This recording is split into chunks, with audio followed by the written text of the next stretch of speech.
Welcome to the 8th lecture in Introduction in Lattice Boltzmann methods. So, because we had some lectures missing, I've rearranged the topics a little bit according to their importance. So, if you go to the lecture of last year, they may be in a different order. Today, we are talking about multiple relaxation time. This is a pretty important topic. This is why I'm taking it now forward. And here we consider to make the lattice-Boltzmann method more efficient than what we know from the BGK equation, in particular, making it more efficient and more stable in particular. So we look a little bit at some efficiency considerations, and we look again at moments and their meaning, and in the end we'll come to the classical multiple relaxation time method that was introduced 20 years ago, 23 or 4 years ago. Okay, let us start with our efficiency.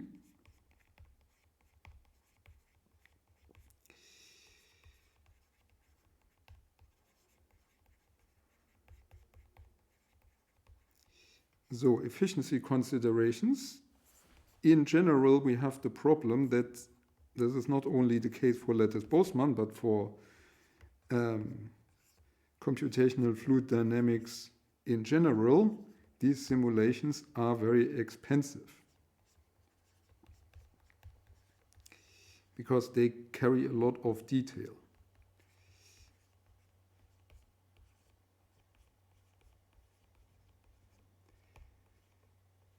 And even though I'm doing this, no, cost is, okay, so I should not talk while writing, otherwise the cost is very high. The cost is not expensive, the cost is high, yeah? So, so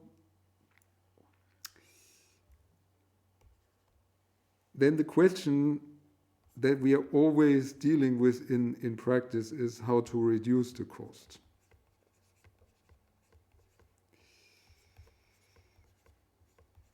And for this to answer, we first have to make a model for the cost. Yeah. Now we are again in modeling, but we are not modeling the fluid, we're modeling the cost. Okay. So this will be much simpler. Modeling the cost of a simulation will be much simpler than modeling the Navier-Stokes equation itself. Yeah. We simply have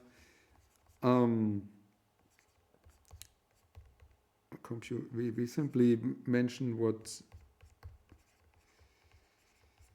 our parameters here. So we say the computational cost we call C, yeah, and the computational cost. So this is our outcome.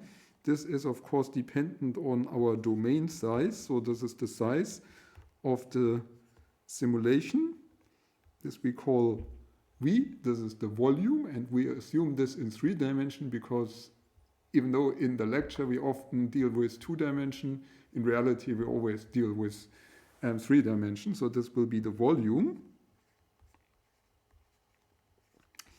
This will be the volume. Then we have a duration of the simulation. So how long do we want to simulate? This we call T, and this is of course the time. No, sorry, we call this D for duration, but this is time. And then we have a performance measure.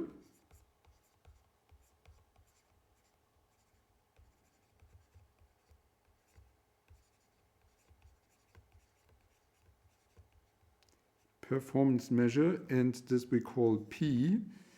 And this P, now what is this performance? This has the units node updates per second, and it's called TUBS. And I think this is in this lecture, this is the first time I mentioned this. So the high performance guys that sit here in this building and dealing with lattice Boltzmann This is what they mostly care about. Yeah. So how quick can I make my code? So how many loops do I have? How many node updates per second? So the way we get this performance is the following. We look at the number of lattice nodes that we have in our domain, and we multiply this by the number of time steps.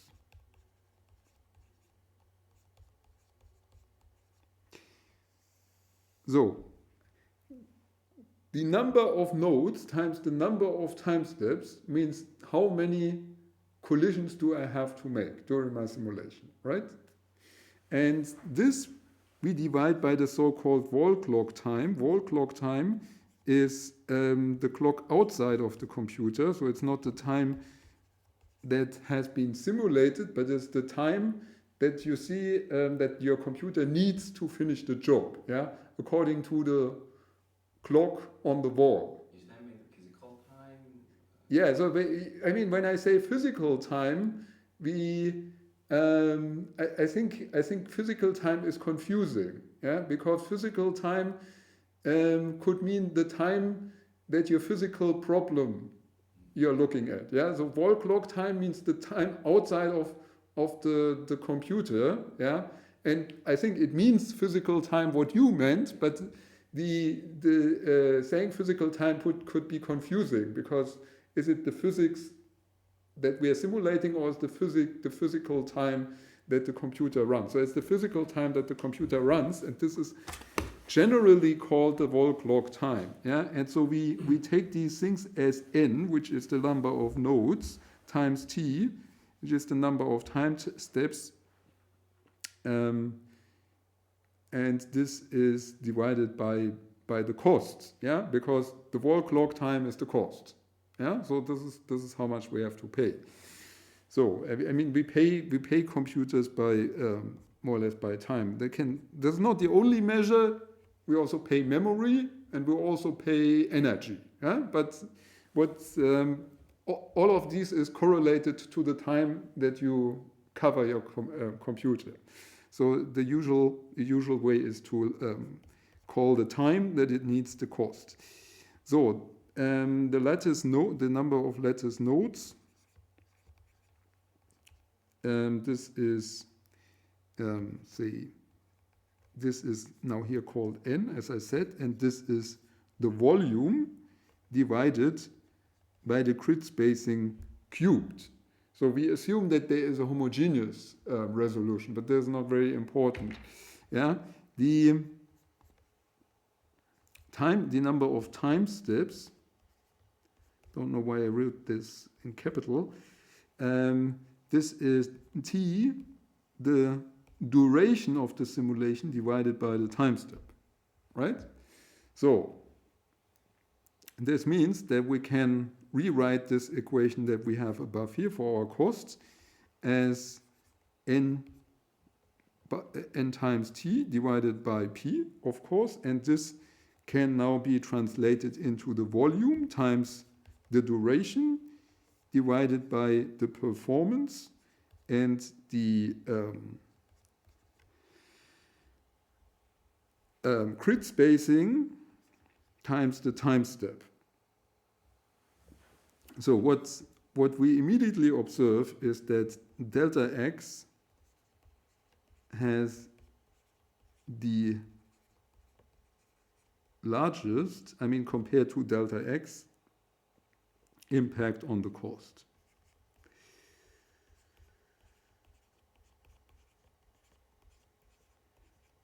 I mean, this is interesting to say for one reason, because what you often observe is that people try to make their code run faster by choosing larger time steps. Yeah, but if you want to reduce costs, you should not care about the time step that much. You should care about the grid spacing, because this makes a much bigger impact. Okay, so now you see in order to reduce the costs, we would have to, we would like to get the grid spacing very large and the time step very large, and then the cost is going down. So unfortunately, this is not always possible because there are constraints on these numbers, obviously. Constraints on delta x and delta t. So, and the kind of obvious one is accuracy.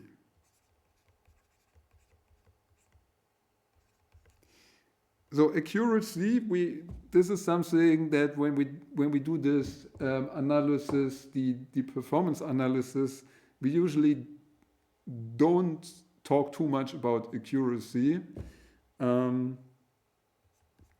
Here we just now say that, I mean, the accuracy, this comes from the asymptotic analysis. There you can see the relationship between accuracy and your delta x and delta t. So what is your convergence order? And here now for the time being, we just say accuracy means that the two things should be small, and the smaller, the better. This is of course not good, yeah, because the smaller, the more expensive. Yeah, but the smaller the better, the more accurate. Okay, so in principle. Then we have stability things, and this is the CFL condition in particular. And if you are doing numerics outside of this course, you know the CFL condition. Okay, you're knowing the CFL condition. So the CFL condition is providing us a maximum speed, and in the lattice Boltzmann method, there's one interesting thing to consider, namely, so the speed, velocity that I call now u, this must be smaller than delta x by delta t, which is the usual CFL condition. Yeah, so it can move only one grid spacing at a time. However, there is an addition to this that comes from the lattice, especially in the lattice Boltzmann, because we have this weakly compressible condition, we have to subtract the speed of sound from this. So, because you have a pressure wave on top of the flow that is moving, yeah. And this pressure wave, according to what is it, the Doppler effect, yeah, so you know the Doppler effect, so this pressure wave moves with the flow, right? So then the pressure wave can also only move one grid spacing with a time step, yeah? So we have to assure that when the flow is moving, that still the pressure wave moves only one grid spacing at a time, yeah, and it moves with the speed of sound, right? So it is the speed of sound on top of the velocity, yeah, and this is why the CFL condition in lattice Boltzmann looks like this, yeah. So where we have to subtract the speed of sound. So the idea here is, of course, information can only move delta x in delta t. Okay, so this is one thing. Then the other thing is we have a minimal viscosity.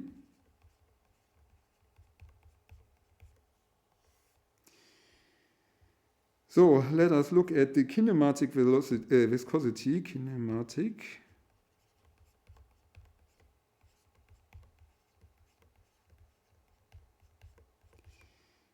So this we call nu, and this is going into theta 1 over omega minus 1/2, and you see this is the way we compute the viscosity in the BGK equation, yeah, and this goes into delta x squared delta t, where our theta is 1/3, and omega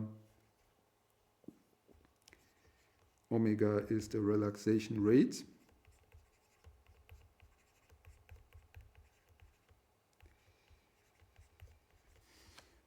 Okay, so now what does this mean for delta x? For delta x, this means that delta x square is being equal to nu times delta t divided by theta 1/omega minus 1/2. So unfortunately there is still delta t in this. So what we also want to do now is to look into our getting rid of this t, and this t we get rid of by considering that the velocity is the Mach number that would give us this velocity divided by the speed of sound, and the speed of sound here, yeah, I remember speed of sound is the square root of theta, right? But this is the lattice speed of sound, so we still have to add here delta x by delta t, because the other things are don't have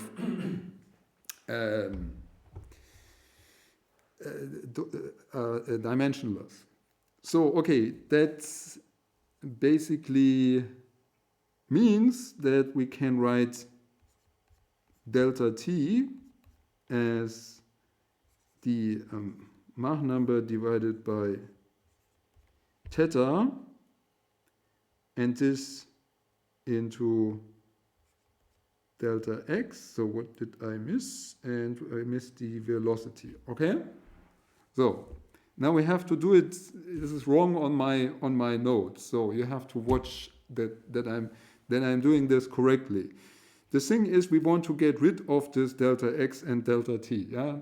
And now what we are going to do is we put this guy here into that guy here,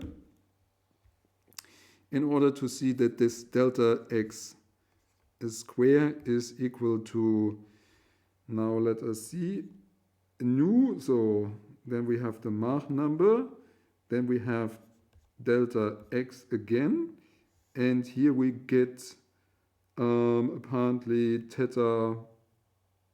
Did I make this correct? So it would be theta 3/2, right? Theta 3/2 u 1/omega minus 1/2. So, and now we get rid of the delta x, obviously, by recognizing that now delta x would be nu Mach. Okay, this is probably boring, but I haven't unfortunately done it before, so I have to do it now. So now this is delta x plane, right? And we want to have delta t also plane, so we put this again into delta t. So we have delta t is apparently now the Mach number square, and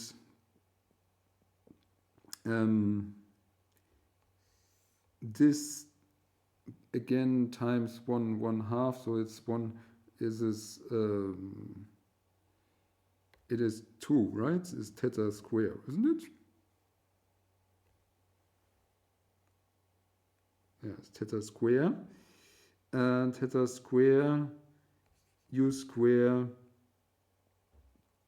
and 1/omega minus 1/2, right? Okay, hopefully. Okay, so, and this we now take and put it into the cost function, which I have to go. So okay, let's rewrite the cost function. So the cost function was volume times duration, performance, delta x cube, and delta t. So and here we put in these parameters now. So let me just write these guys here, and now we have, which do we have here? We have first of all, okay, let me just write it in a non-beautiful way. Delta here, yeah.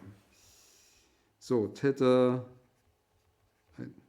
u 1 over omega minus 1/2. So and this to the third power, and the other thing is Mach square theta u square 1 over omega minus 1/2. So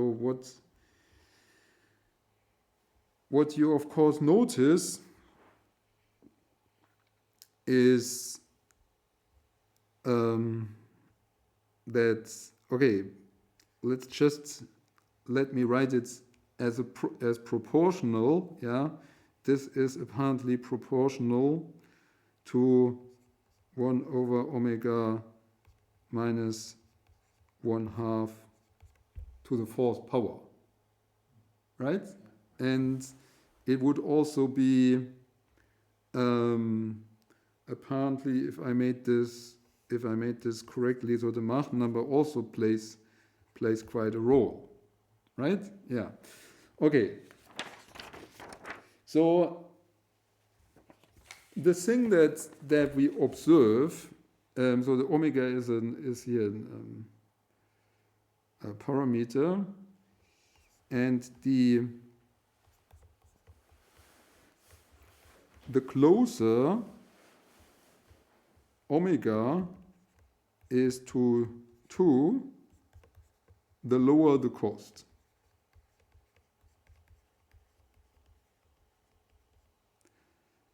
Right?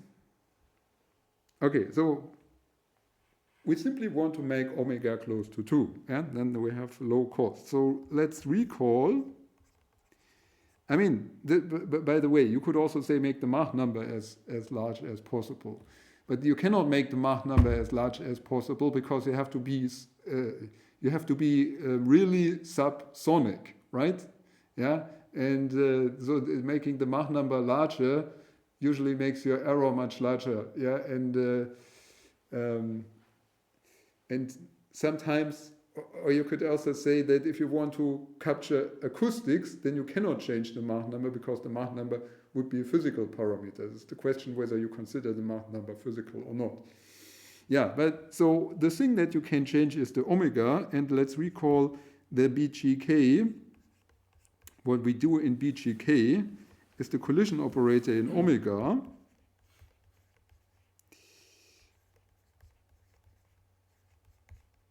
Operator.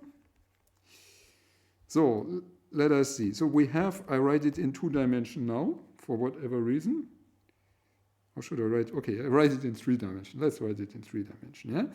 So the post-collision distribution would be equal to the pre-collision distribution plus omega, and this into Fijk, the equilibrium, minus the pre-collision distribution. Yeah, and now what happens? If omega is going towards 2, then what you see is that this will become Fijk, 2 times Fijk minus the pre-collision distribution, right?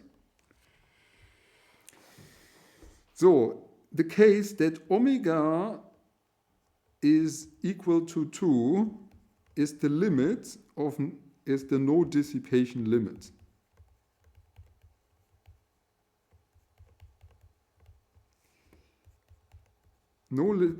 no dissipation means no production of entropy.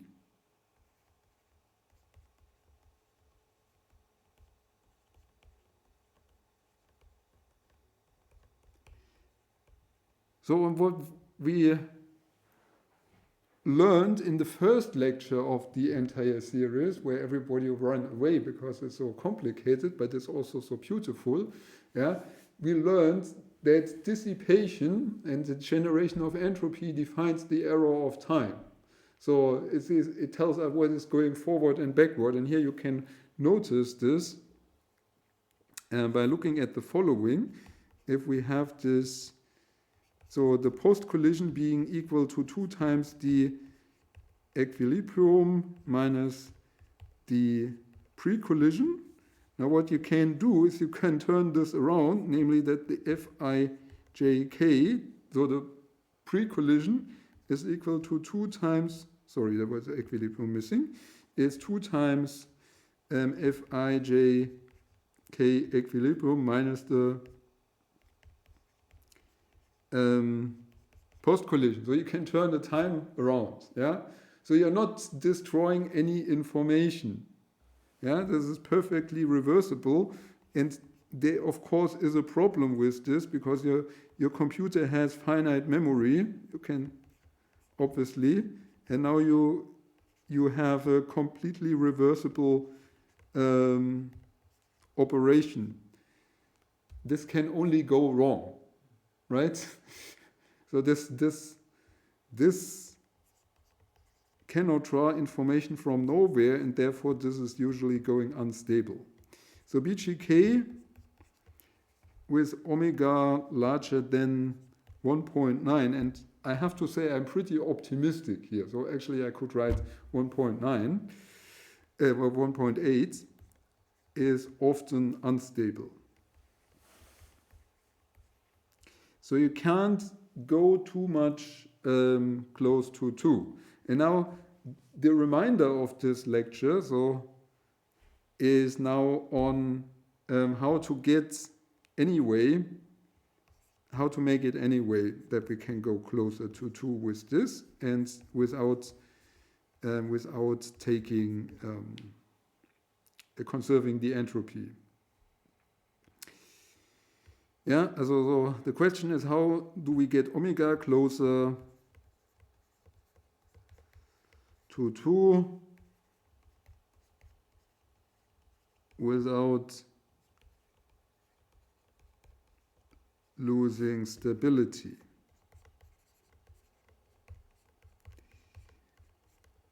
Okay, so this was kind of half an hour motivation why the rest of the lecture is now coming, right? Now, for this, we look at what we've learned in lecture 6 with the asymptotic analysis.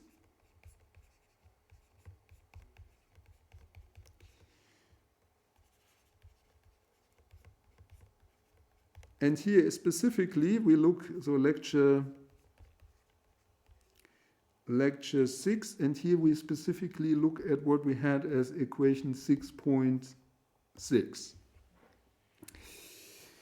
So, and the meaning of this equation was the 2D LBE, so lattice Boltzmann equation, leading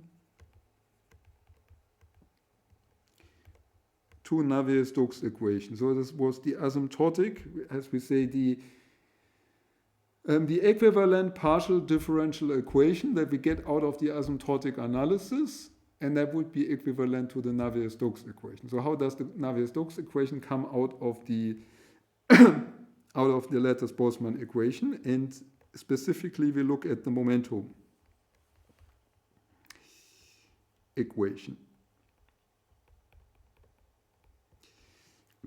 So this momentum equation in the lecture looked like this. We have the time derivative of m10 bar to the first order plus dx m20 to the second order plus dy m11 to the second order minus yes, minus omega 1, 0 to the third order, and all of this is equal to 0.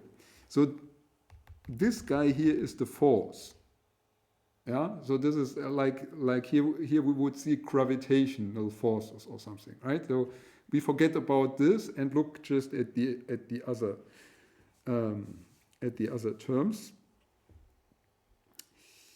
We have the other terms. So the first moment, of course, is being the density times the velocity to first order. Then this m to 0 to second order is m to 0 second order equilibrium minus, so this is now coming from BGK, 1 over omega minus 1/2.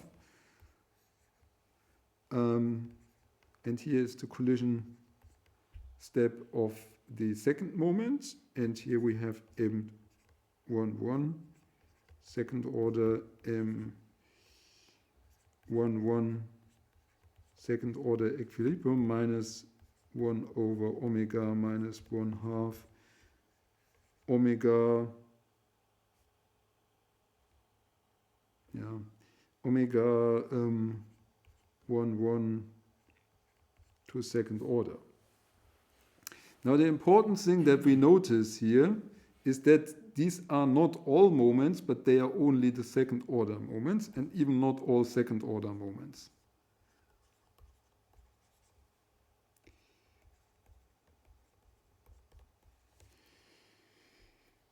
And what BGK does with its collision operator, it acts on all moments. See, this is the problem. So BGK applies the collision operator with the omega to all of its moments, but in the Navier-Stokes equation, the only dependence is the collision operator on the second order moment. Yeah? So the basic idea behind the reminder of this and the next, I believe, 3 lectures, if we have the time for having 3 lectures, is that we relax the different moments with different rates. This is why it's called multiple relaxation rates. Yeah, so you say, okay, only the rates for this specific moment actually gives us the Navier-Stokes equation. Yeah, the other moments we could also relax them, but we could relax them with a different rate in order to get a more stable result. Yeah, so this is our basic idea. So, and for this, we first look on what we can actually do with the second order moments, because the second order moments themselves are also not complete here. There's one second order moment missing. And let's look what we have about this. So first of all, the guy that is here, this omega 1. This guy, this is, when we calculate it, we see that we get this derivatives here. Then this omega to 0 to second order. This is dx ux to first order rho 0 plus theta dy u y to first order rho 0.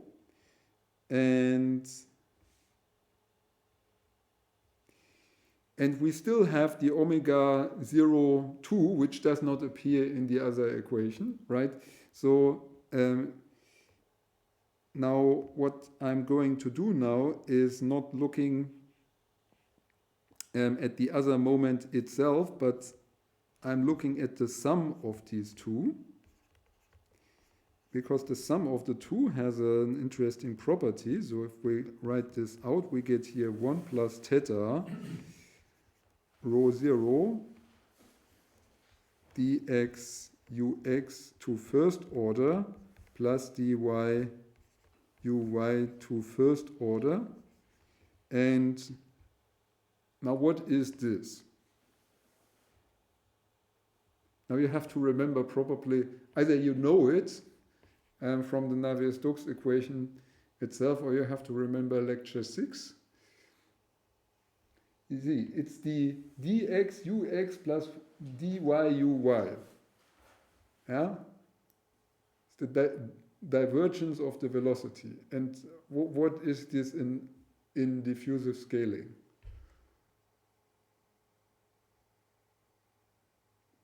It comes from the density equation.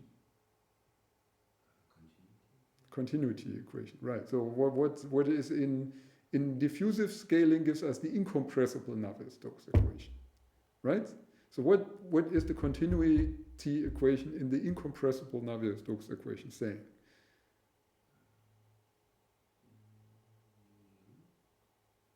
Null? Yeah. So why do you say null and not 0? Yeah, it is 0. So this guy is 0. So you see, this guy does not appear in our leading order. However, I mean, you always have to take into consideration this is leading order. Yeah, this doesn't mean that in the solution of the lattice Boltzmann equation, this is not divergence free. Yeah, it is divergence free to leading order, but it also has a non-zero divergence because it has an error. But the non-zero divergence is an error that comes later, not at leading order.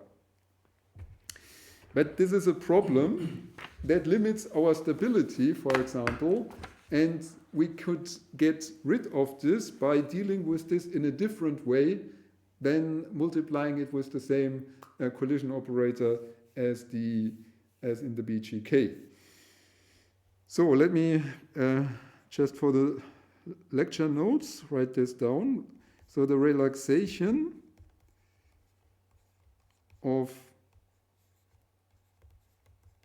the sum of these two guys, this does not show up in the leading order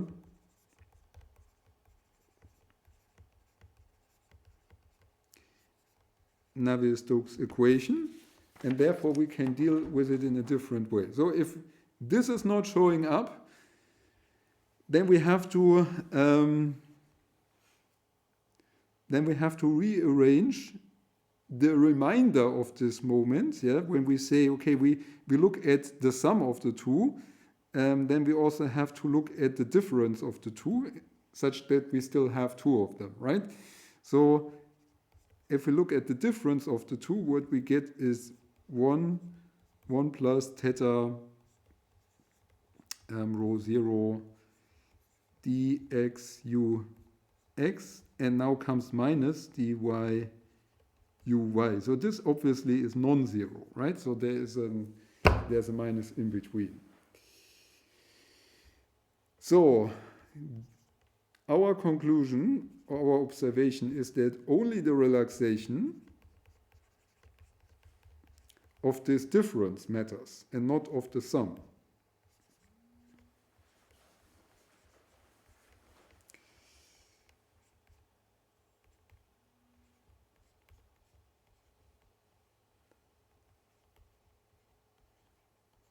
Of influence to leading order, so this is important. Leading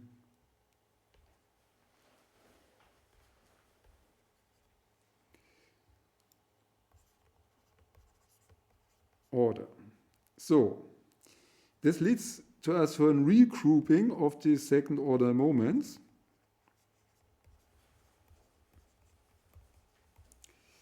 Namely, we group the moments m to 0 plus M02 together, and we say that this guy gets a relaxation rate omega p, yeah, because we can identify the sum of these moments as the pressure. We've already done this, I believe, in lecture 6.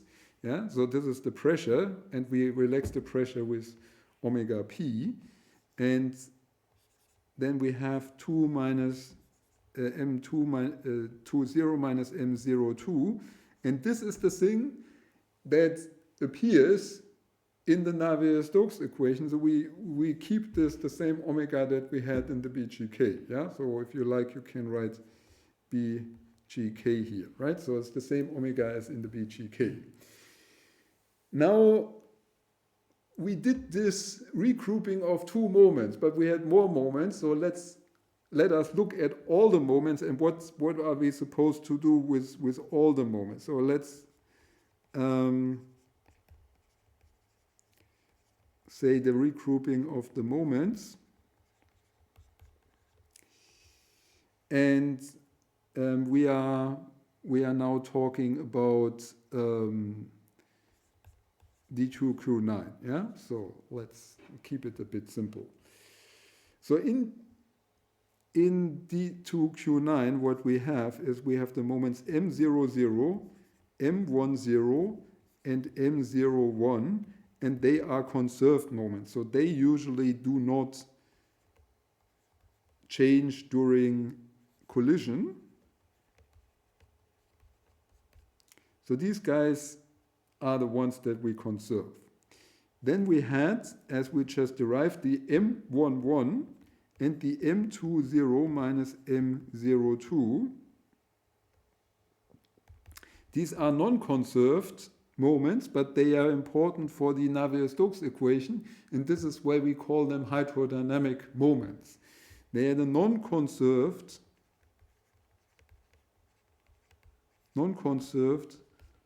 hydrodynamic moments.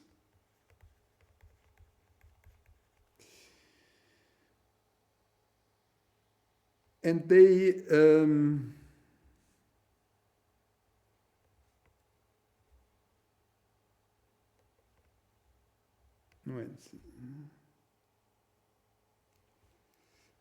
have the relaxation rate. This will be omega BGK, right?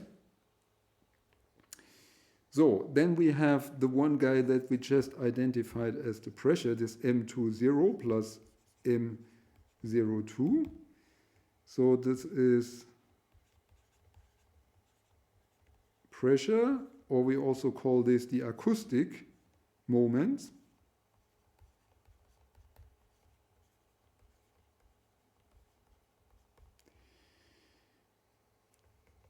And this gives us an omega p, which is related to what we call the bulk viscosity. The bulk viscosity is the kind of viscosity that particular dampens out pressure waves. I am not going to define the bulk viscosity any further, and the reason for this is that in literature the bulk viscosity is defined in different inconsistent ways, and I don't want to interfere with this at the time being. I just say this guy dampens this bulk viscosity, yeah, and how bulk viscosity is defined varies according to source. Yeah, but it's always related to this divergence here. Okay, then what we have is, so these are the moments that we already had, and then we have other moments, for example, the third order moments, M21 and M12. These are third order moments. And then we have on that particular lattice, we have one fourth order moment.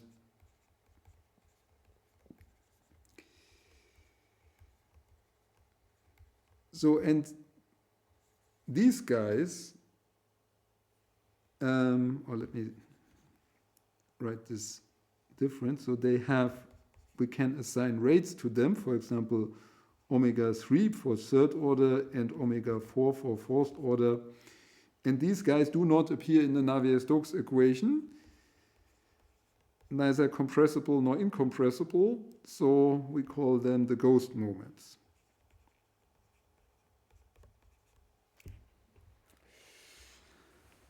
Okay, so now we identified that we had some open parameters.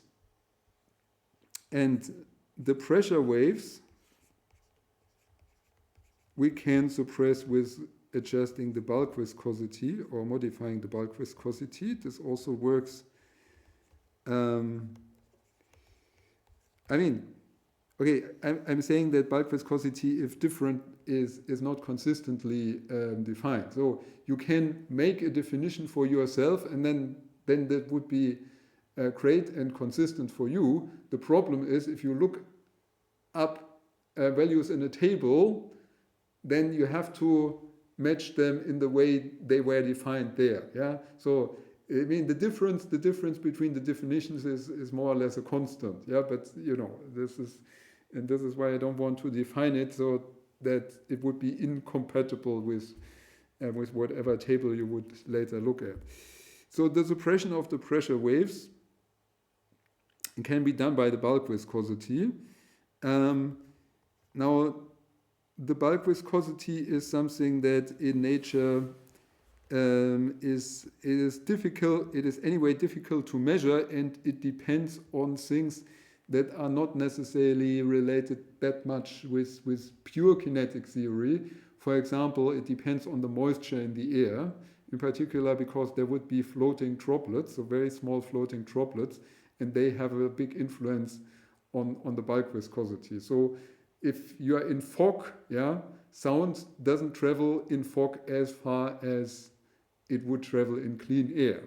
Yeah, so this is controlling the bulk viscosity. So you cannot just say so air has this bulk viscosity. So you could say dry air has that bulk viscosity, right? But air is never dry, right?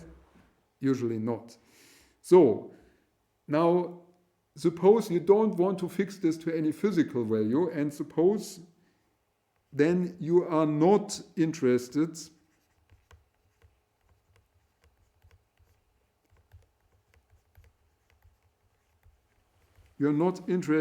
in accurate acoustics.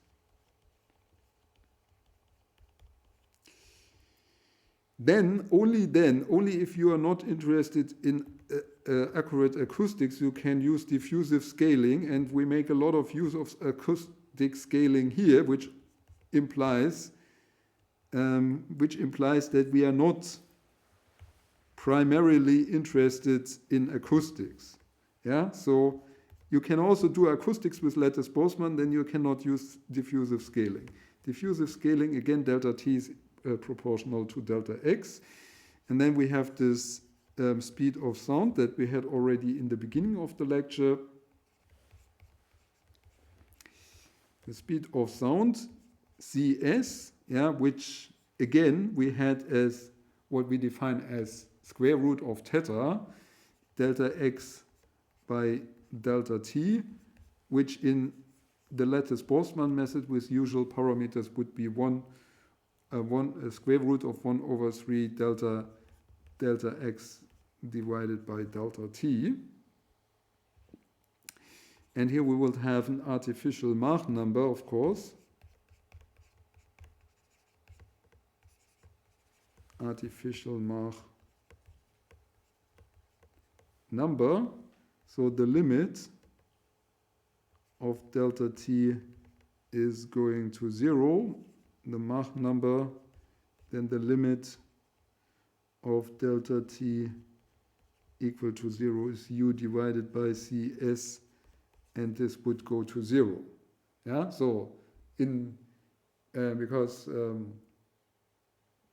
so we'll send the Mach number to infinity in acoustics in diffusive scaling.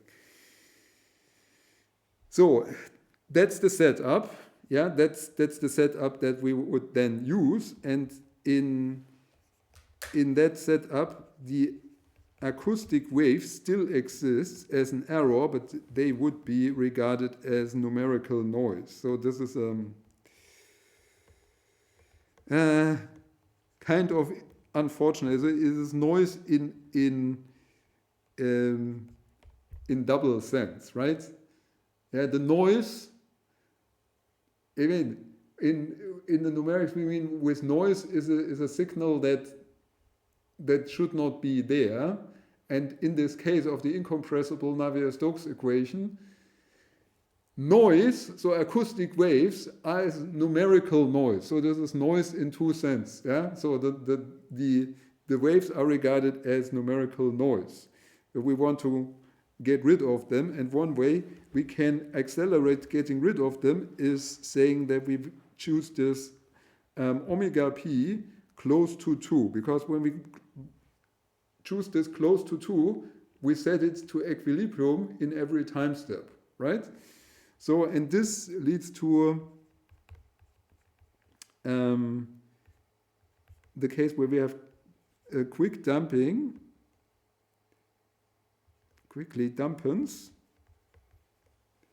acoustic waves.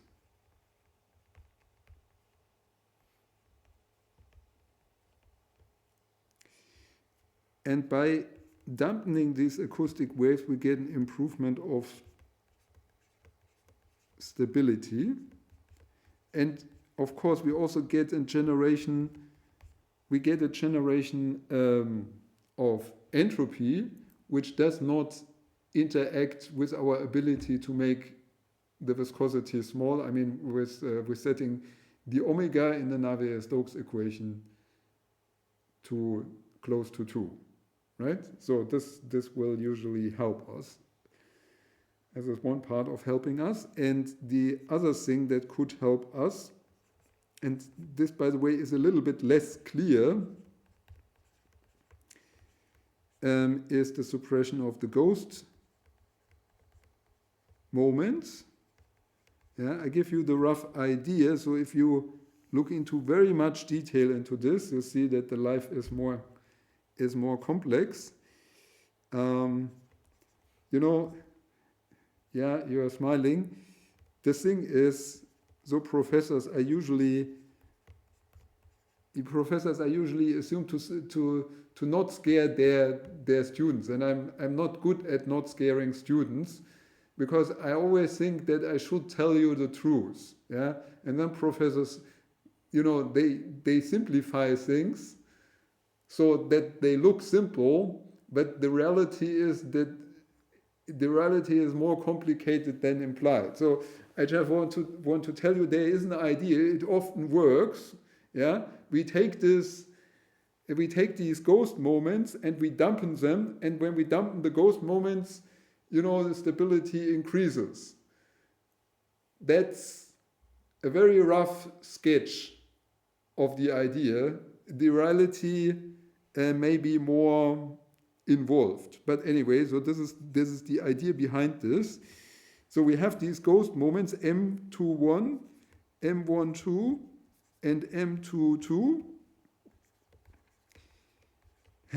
They have no influence on the leading order error, the leading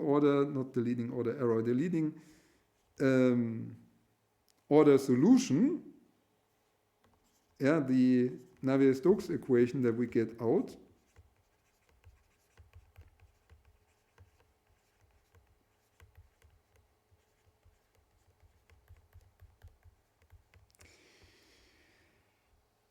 And this means that these guys can be suppressed to some extent, the same way as we suppress acoustic waves,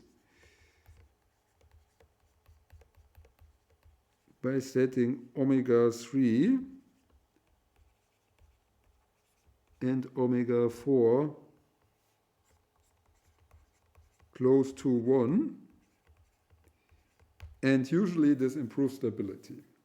Okay, let's that's the idea. Now let's come to the actual model.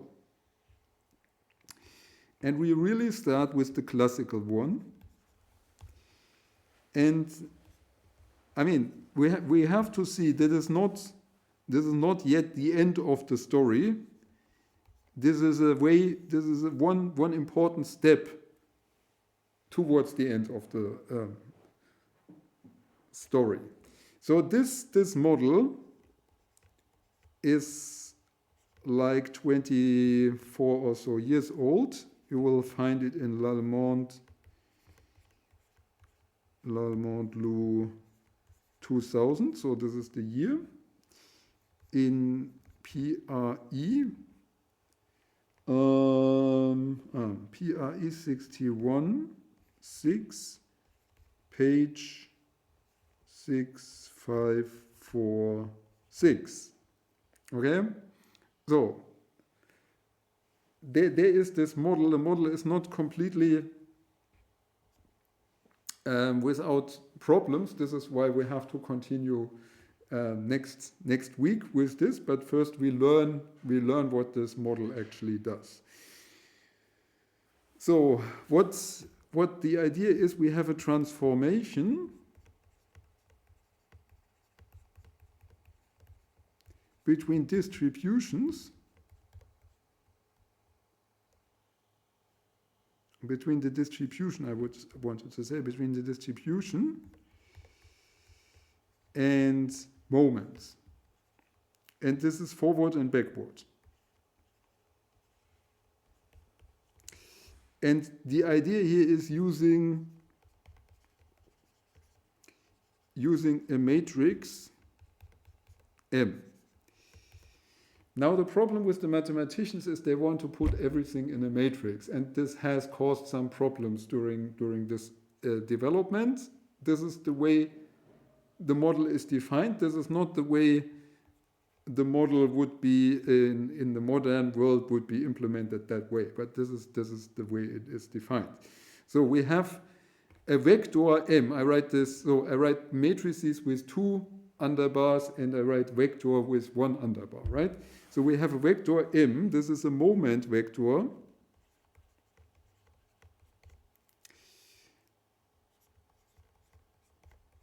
Moment vector that is equal to the matrix, the transformation matrix, into the distribution vector F.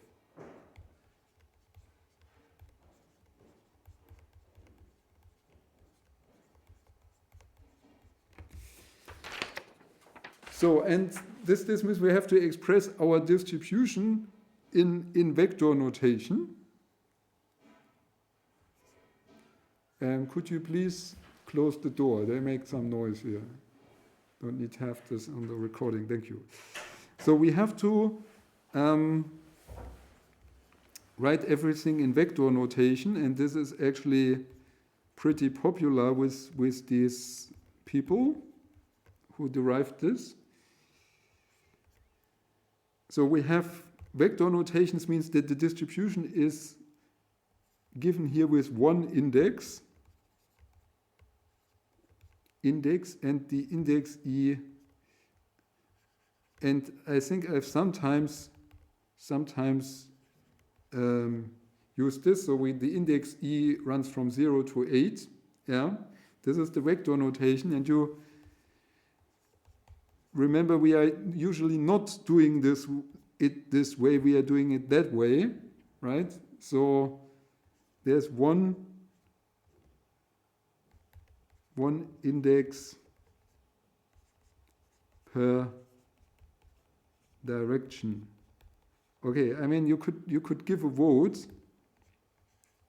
People who want to see things in matrices and with vectors, they are very eager to have this one index, yeah. Even though the observation is when I came here, yeah. So each PhD student had a small cube on their desk indicating the vector directions for the cube of the lattice, because they had to look this up every time that they use it. Yeah, so their job was to implement lattice Boltzmann, and they always had to look up these things because they cannot know it by heart. Once I introduced this kind of nomenclature, everybody knows it by heart. Yeah, because this is completely, we say this is context free. Yeah, so we have, if we just mention, okay, there are three indices, they are giving these directions, so it's completely clear what this means. So I don't like the vector notation, but if we want to deal with a matrix, we have to put everything in a vector. Okay, and this is how these things were implemented. So now we first do this transformation, then we have a collision, and the collision is done now in moment space.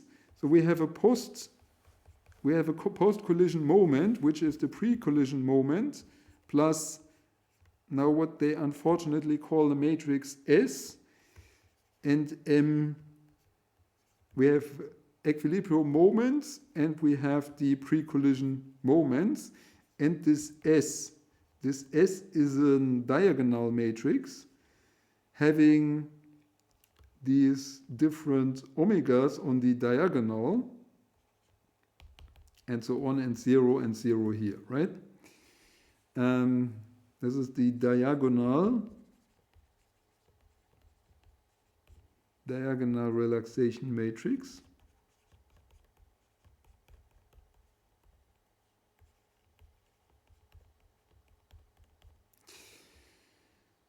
Okay, so we do the collision with this matrix, and when we did this, we go back.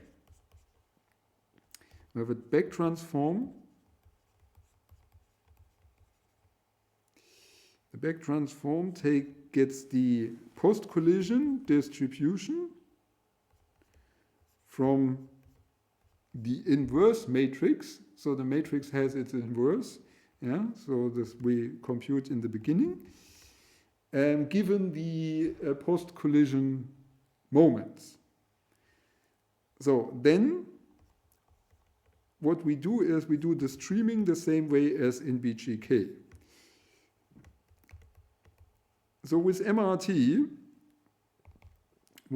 is what we are doing is we use, okay, let me briefly write this out, and then, so the post-collision, so this is streaming, this is the usual BGK way of streaming, X and T. So what we do with MRT, yeah?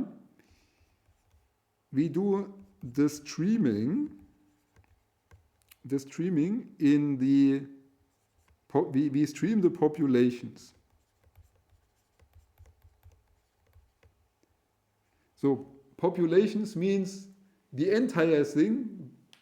The F is the, we call distribution, and the elements of the vector F we call the populations. Yeah, so this is just to distinguish the two. And the collision we do in moments. So what we have to do is we have to go from the distribution to the moments in every step and back, so that we can do collision in the one and streaming in the other. And of course, you remember that BGK does simply both in population. So it's obviously it streams populations the same way as we do it here, and it also collides populations. So this does not require this transformation. Okay, so we have not given all the information because we still have to define this lattice. So this classical, I call it classical because there are, of course, newer versions, in particular during the last, say, 5 years or so, or maybe now 7 years. So the classical MRT makes use of an orthogonal matrix.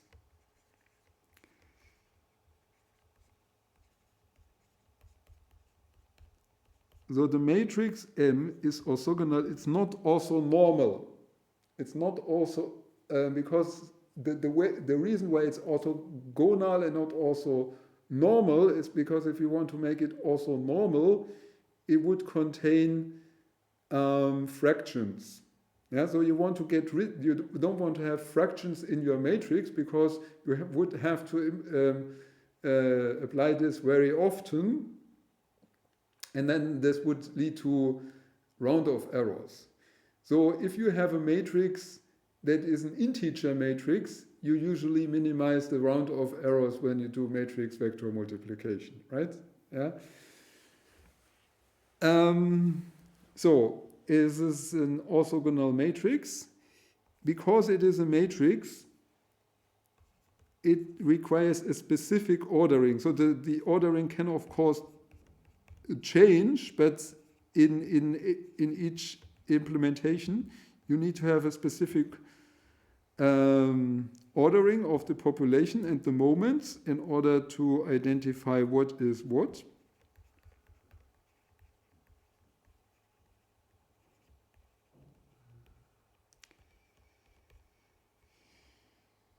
And this also means the moments are not countable as they are in the nomenclature that we are using.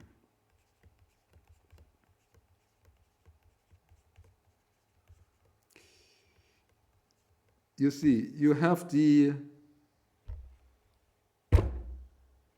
unfortunate or fortunate phase that you're learning lattice Boltzmann from me, and I usually teach lattice Boltzmann the way I think is done correctly, and others have different views, and I think that some of these things here are incorrect, and I will go into this the next lecture also. But one thing that I don't like with this thing here, I mean, that we have to get some ordering, which you always have to remember, yeah. Otherwise you'll screw up. And the other thing is we have no countable moments, yeah. So they define their moments in a different manner. So this particular D2Q9 moment system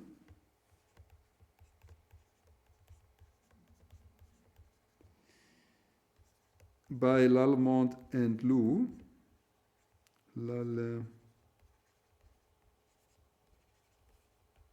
Lallemont and Lou, looks like this. So vector M contains the moments rho, which is what we assume it is. It has a moment E, epsilon. So you see, they give names.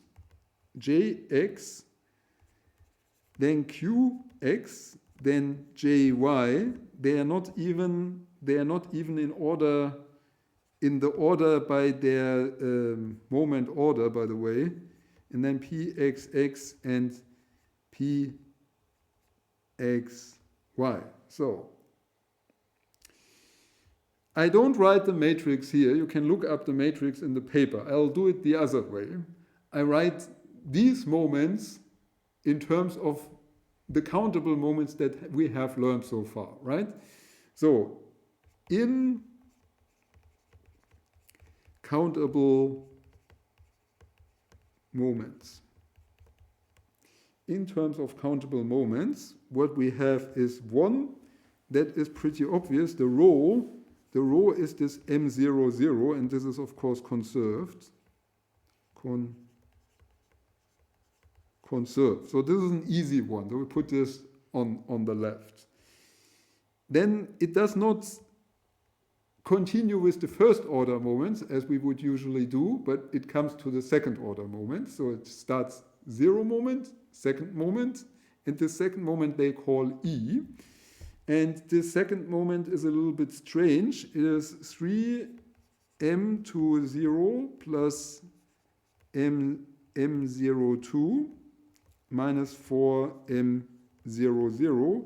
And this is their interpretation of an acoustic moment. Okay, now I see your face. then they have this epsilon. So this is not a third order moment, this is a fourth order moment. Okay? So, or something similar to this. So this looks 4m00 minus 6 m20 plus m02 plus 3 m22, and this is a ghost. Okay? I mean, you should be, if you are confused, then it's good. If you are not confused, then it's bad, yeah, because this is supposed to be strange. So now we continue with, you know what they did is they wanted to have the scalar part first, yeah. So these first order, these guys here are scalar moments. And now they continue with this Jx, and this Jx is actually the momentum in x direction, so it's m10, and this is, of course, conserved. Then, unfortunately, they don't continue with this. They continue by direction and go to the third order moment, and this is 3m m12 minus 2 m10, and this is a third order moment and therefore ghost. Then they continue with the y, jy, which is m01, and this is again conserved. Okay, then qy is 3m21 minus 2m01, so you could compare this to qx, should be familiar. So, and then there are, so we still didn't had any hydrodynamic non-conserved moments. They come now, namely the m20 minus m02 and the pxy m11. So they are the hydrodynamic moments, right?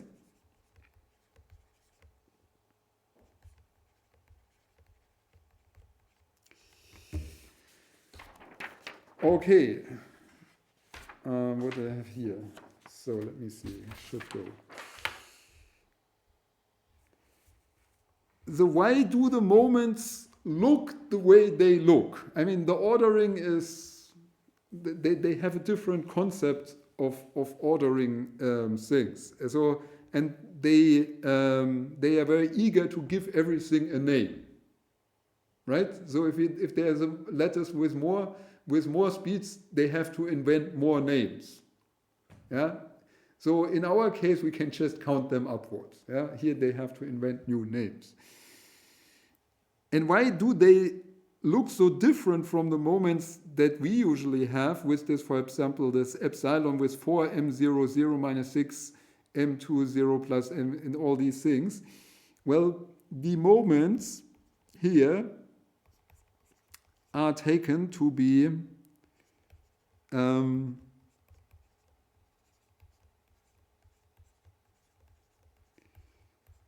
orthogonal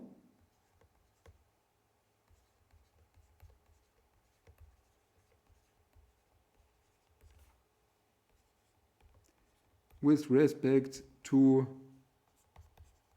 the unweighted. So I tell you what they did, yeah, and I'm not telling you why they did it. This is because I don't know why they did it. But okay, let's just say what they did, yeah. So they choose the moments orthogonal with respect to an unweighted orthogonal product, and the unweighted orthogonal product. Let's say we have a moment m phi, yeah, and this moment m phi is, say, I use my nomenclature, it's going from this here to this.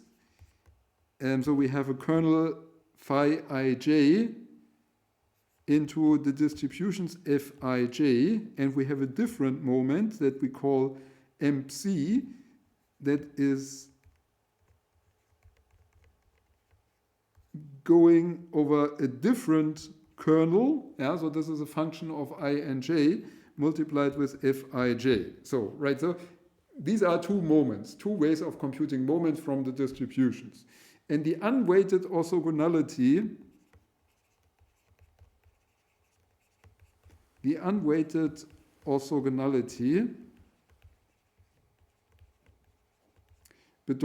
means that if we sum ij minus 1 over 1 phi ij and psi ij, if this is 0, then these guys are orthogonal, right?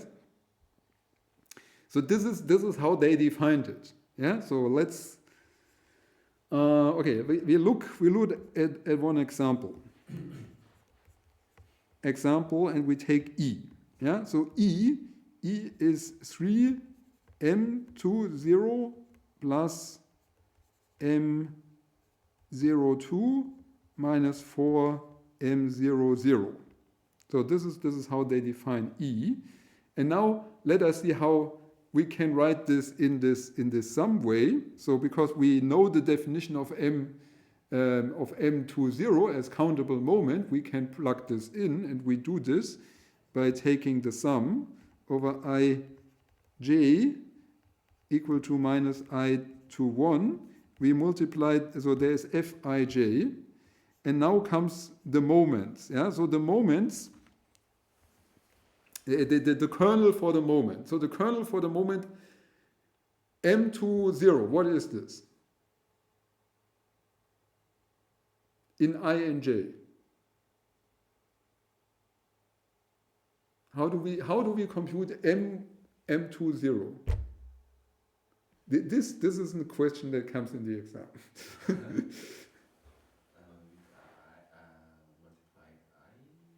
I, yeah? I square, right. So we have I square here, then for 0.02 we have j square, and m00, this is I to the power of 0 and j to the power of 0. So it's just 1, right? So it would be minus 4, right? So that means, so that this moment, phi, we call this phi ij, then this would be 3 I square plus j square minus 4. This is the kernel for this moment. Yeah. And let's compare this to the moment rho. The moment rho is pretty simple because it's ij equal to minus 1 to 1 Fij. So the kernel for this guy, if this gives us psi, then this would be simply 1, yeah, because it's I by the power of 0, j by the power of 0. So then when we look at the product of the two under the sum, what we have is ij minus 1, and this goes into 3 I square j square minus 4, and this times 1. Okay, so this is pretty boring now. If we sum this up, so there are 3 times, so there are 6 times the I would be positive plus 6 times the y would be positive, and 4, because we sum over all the 9 directions, this will be 4 times 9, right? So, and this would be 3 times 12 is the same as 4 times 9. I hope so. 3, this is, what is it? This is 36. Yeah, so 36. So this is equal to 0. Yeah? So this means this guy here is unweighted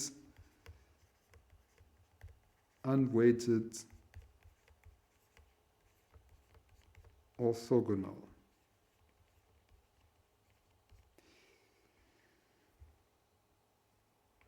Okay, by the way, I take the credit to me to call these things unweighted orthogonal. And they called it orthogonal.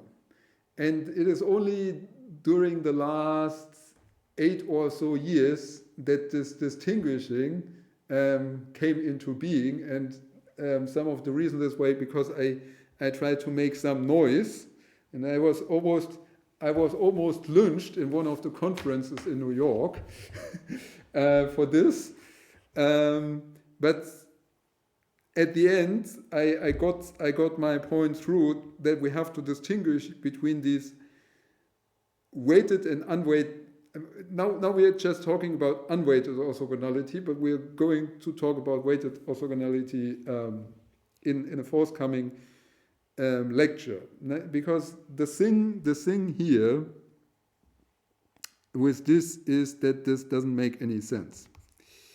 I'm very sorry to say this, but this. This is history. This goes down in history, and it is important to know the mistakes that we have made, right? Because if you look just, there is this problem. New students come up, and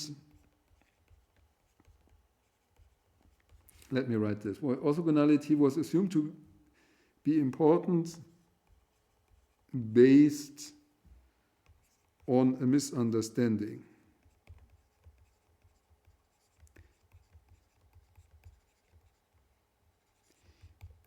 And the nature of this misunderstanding was not actually made clear in literature, because they never accurately said why they did this in the first place. So you could never nail them down on one thing. They just said, okay, so these variables should be independent of each other, so we make them orthogonal. Yeah, so there was the assumption, we make the matrix orthogonal, and then the equations would be magically coming independent of each other, which turned out not to be true, and which is now, after many years, so it took 15 years at least, or almost 20 years to make part of the world accept this and understand what was the problem with this. So it's probably a little bit hard in the lecture now, but we come to it later. So they thought this is important. What they wanted to obtain, where this is not completely clear, and I'm not trying to explain it, because it's not even clear to me. We just look at the effect of what this is actually doing, yeah, by asking the question whether it's doing something in the first place, yeah, and we'll find out that sometimes it does something and sometimes it doesn't. So does orthogonally matter? Okay, so you get the spoiler. The spoiler is sometimes. Okay, I show you one example where it doesn't, and I show you one example where it does. Okay, so we take the third order moment. The third order moment Qx after collision. So, the question is, we collide these orthogonal moments, and we could collide non-orthogonal moments. Yeah, what would be the difference, right? So they call it this way. So the post-collision third order moment, or what they call the third order moment, comes with their omega 5 into the equilibrium minus Qx. So now these moments now can all be expressed in terms of countable moments to make the comparison. So where I express the left-hand side with the post-collision countable moments, which looks like this, coming from our table above. And I replace the right-hand side with the countable moments in pre-collision form, so they are of course the same moments. Then we have the collision rate, and now we have to replace also the equilibrium moments. And later we have again to replace the that guy here, the pre-collision moment, M12 plus 2 M10. So, okay, so everything replaced. So the observation now is that, and this is the important point here, so we have two moments here. We have the moment M12, which we could also relax on its own, and we have the moment M10, and the important thing here is that this M10 is a conserved moment, and because it's a conserved moment, it will drop out. Because the post-collision, the pre-collision, and the equilibrium are all the same, so this is conserved. So now, because they are all the same, what you observe here is that this guy will cancel with this guy, right? And this guy will cancel with that guy. Yeah? So, and what you end up with is M12 post-collision is equal to M12 plus omega 5 M12 equilibrium minus M12. So as far as it goes for the third order moments, orthogonality is completely useless.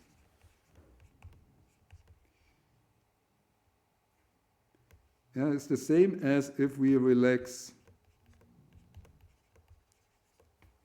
the raw countable moments.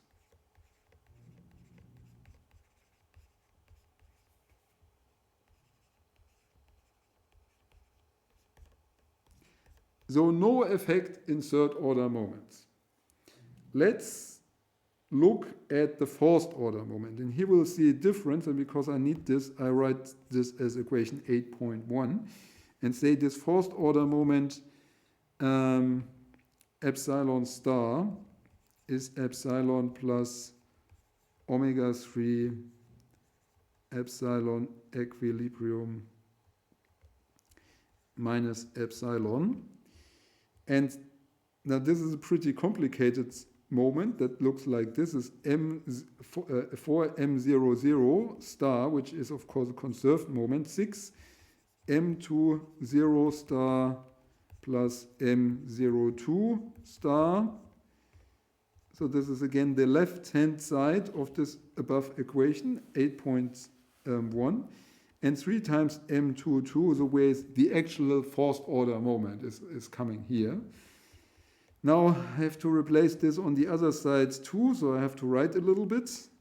So 6 M20 plus M02 plus plus 3, obviously 3 M22 pre-collision.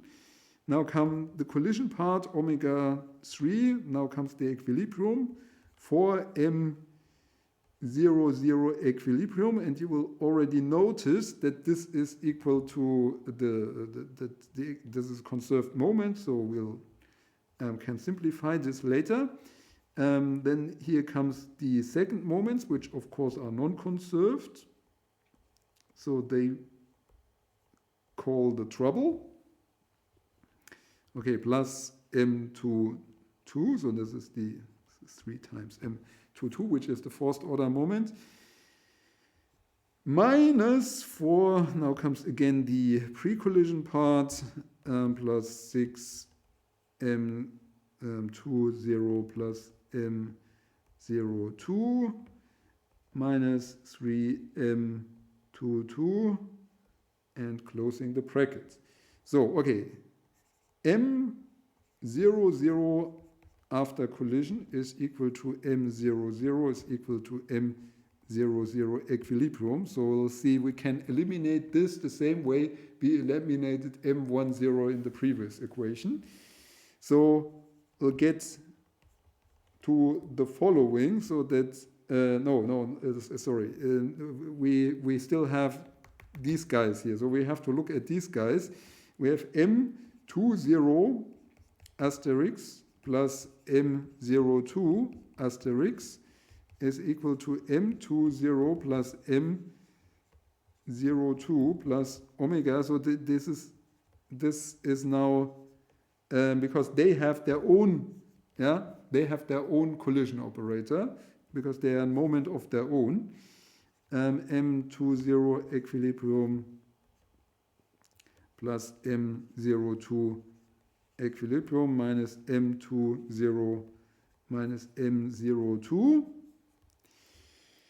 And if we put this into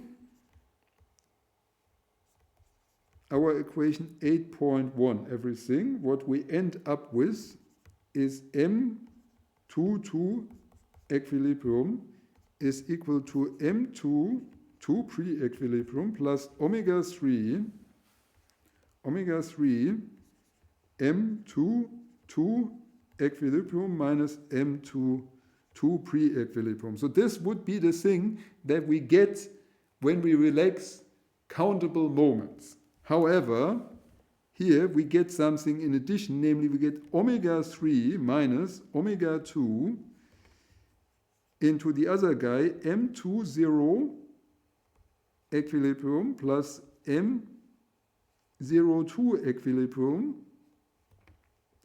minus M20 minus M02.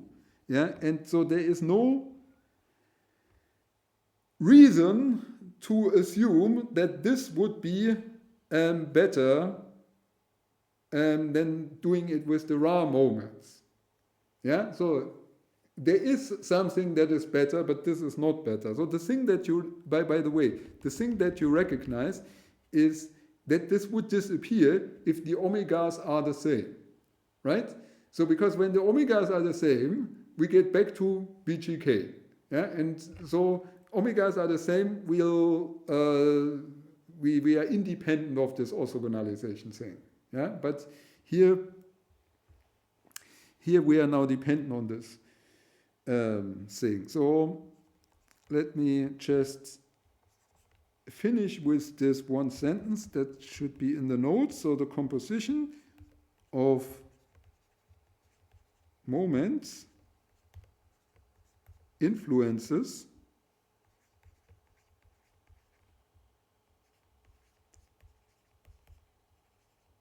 the relaxation process. That's not a real sentence.